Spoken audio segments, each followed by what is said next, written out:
The way I got into this industry, I started at the ground and worked my way up over many, many years.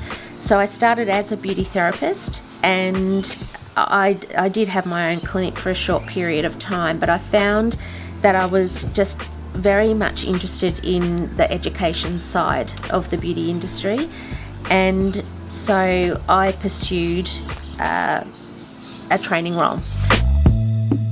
Fortunately for me, I became a trainer with one of the world's biggest French skincare brands, a multinational, and worked my way up quite quickly in the training area, and was invited to go and work in Paris and actually live there and be mentored really by the owner of that brand.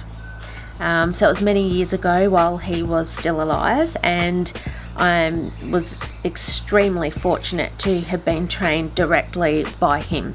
A very unusual situation, but a most wonderful experience. And so that's how I learnt about skincare, the formulation of products, the types of ingredients that are used.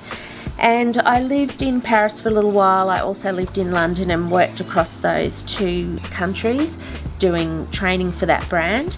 Came back to Australia and worked as an international trainer for Australia, New Zealand and parts of Asia. And then after that experience, I moved into importing and distributing skincare. And again, it was a French brand that I was working with at the time, and here in Australia we did make the Australian market the biggest distributor of that brand in the world, actually. And then from there I went and worked for an Australian skincare brand, so I was the general manager of that skincare brand, and became very heavily involved in the formulations of those products and the new product development of that. And then when the opportunity to work with Aesthetics RX came up, I just jumped at that chance, because it is very much like my own brand. And so I'm the brand director of Aesthetics RX, and am the person that sets the direction, does the formulations. I obviously work with cosmetic chemists to achieve the outcomes that we have.